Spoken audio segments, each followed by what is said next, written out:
to teleassistance methods, therefore they cannot be excluded. And I mentioned the elderly because they are the majority of them, but teleassistance is necessary for anyone, any person who's deaf, even if they're not part of the elderly, but living alone. I live on my own. I'm not sure if I'm part of the elderly, but I live on my own and I'm deaf. So what if there's an urgency, if there's any emergency because there's something wrong with my body, I cannot send an SMS. I need some kind of other system.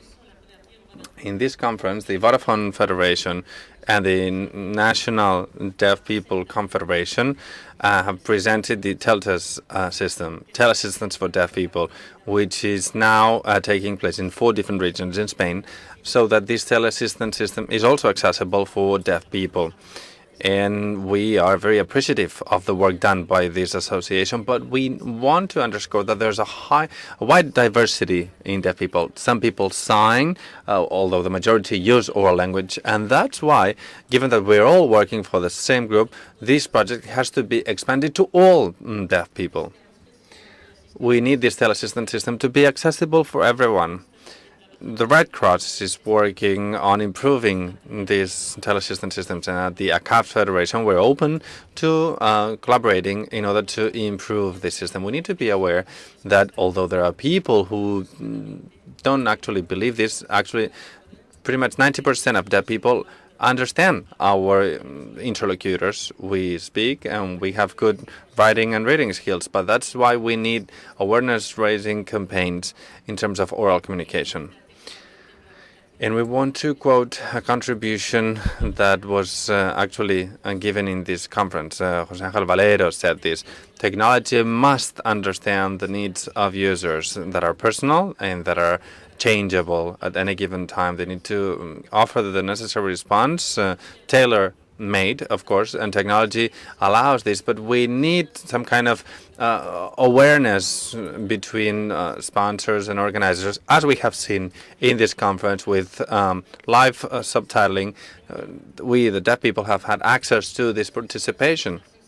People need to be aware so that all of the events organized, conferences, talks, lectures, and even theater plays and other type of leisure activities are accessible. On top of access to information, and this is of the utmost significance in the current society where communication is king. Because technology can offer us independence. A deaf person no longer depends on a friend or a relative for any type of formal procedure, because we can do this through the internet or through an SMS. We need to add as a communication channel not only the telephone, but also email address, fax, and SMS. There's an initiative that we thought was really interesting, a project presented by Hella Weiss, about vocal recognition and lip recognition, and we want to be kept abreast about this project. It's really interesting. So as a conclusion, we, the deaf people who use oral communication, want to focus our attention on 4 points.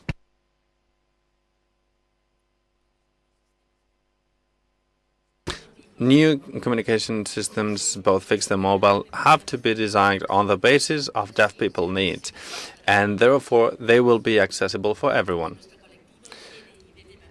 The members of our group want to participate in the development of UNE standards, as Antonio Marco has already told us about. As a representative of deaf people, we need to channel all of the requests and needs of our people, of our members, and to participate in fora such as the INGL fora. The industry has to consider us because we are customers like anybody else. And finally, let me stress that more and more our group, deaf people, use technologies for their daily lives because we become independent because of them.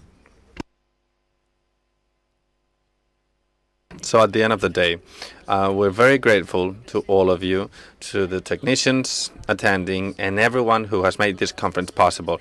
Also to all of the people who are maybe not technicians, but are here and want to know about the problems we suffer in our diversity. Some people use oral languages and also deaf people who sign. Thank you.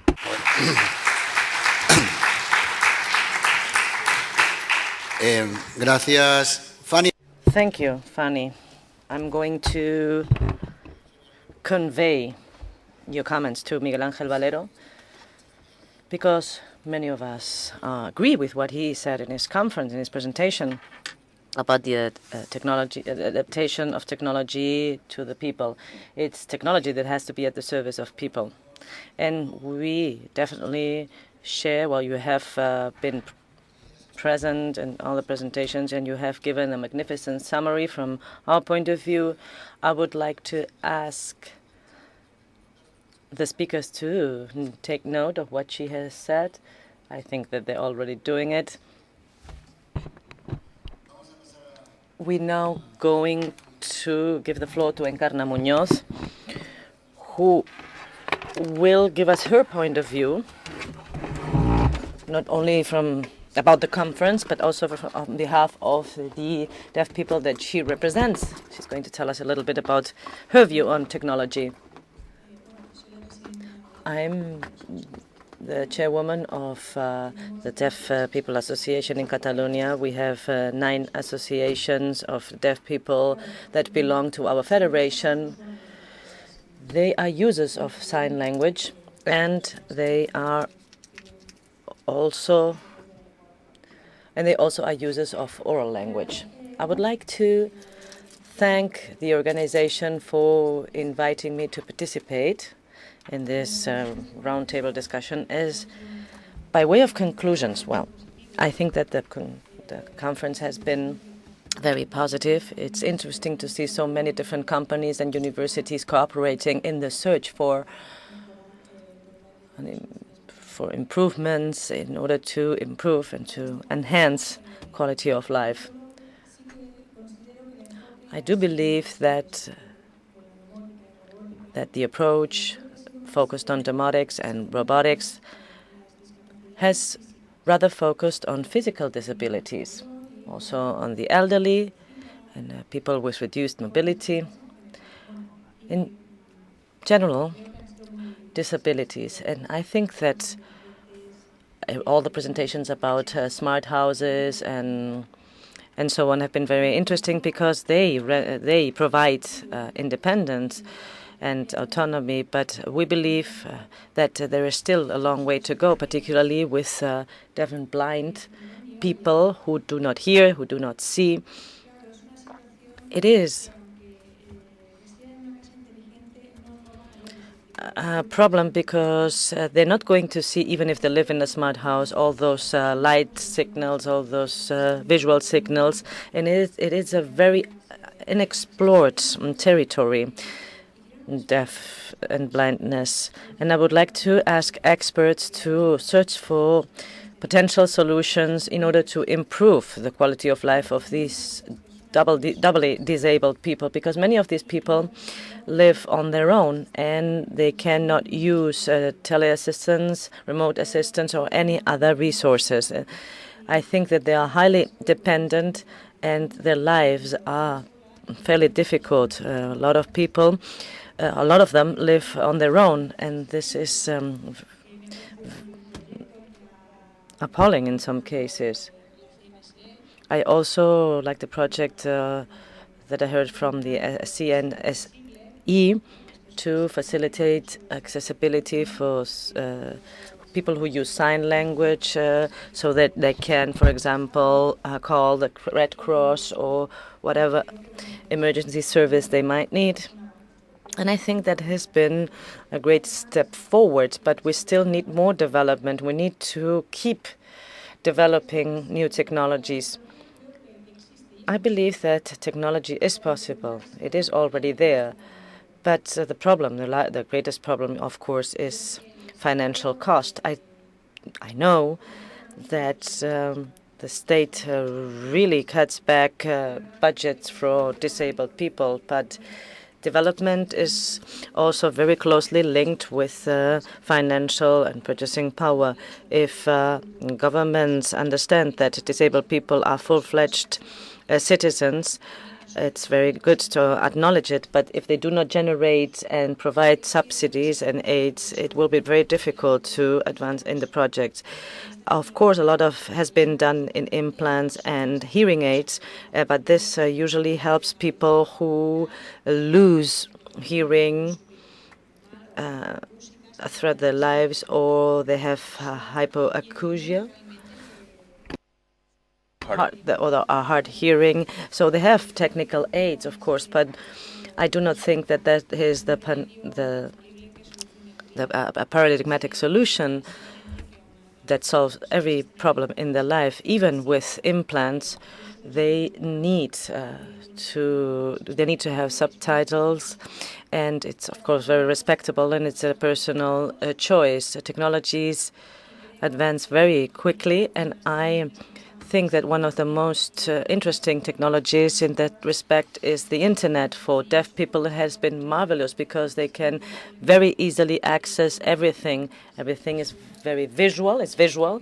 Everything is, for example, video conference or messenger, even other applications that have been very useful to access information and other contents. But there's still one difficulty, which is that deaf people want to communicate with the hearing population, and we still have the difficulty that we have functional illiterates amongst the deaf population, and they are adapting to new technologies, and this is improving the quality of life. We have subtitles and so on, and that's good. When I was young, subtitles did not exist, and it was very difficult to understand what happened on TV, for example. I encourage researchers to continue researching, and companies in general need to get closer to disabled people. I think that they should approach specific communities and groups to see how they can help, because very often projects are designed and new ideas are generated, but when you approach the communities, you understand that they do not meet everybody's needs. They are completely different words, and they should cooperate more closely. As the Federation of Deaf People here in Catalonia, we have created a new platform called Sictos, which is a technology created with the intention to access any kind of public administration or to carry out any formal procedure, or like going to the ATM, going to the bank, going to a travel agency, and so on. Communication with a railway system.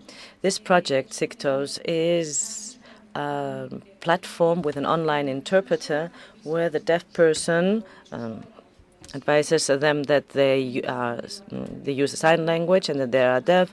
It's also valid for those people who do not use the sign language. There is an internet connection, and you only need a webcam. And you also have the choice of a chat platform for those people who communicate orally. I think that it is a very useful technology.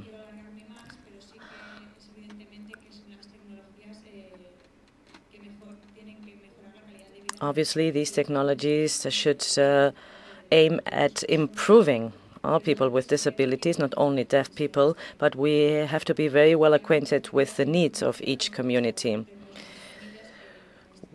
Up to in the past, we have the families providing the necessary care, and I would like to encourage everyone to continue researching, and I also encourage them to approach the different groups, because if they do so, I'm sure they will be able to develop very successful projects. Thank you very much.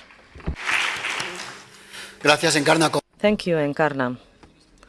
As in all the previous editions, we are going to take written note of everything that is said here, and the minutes will be distributed amongst all the speakers.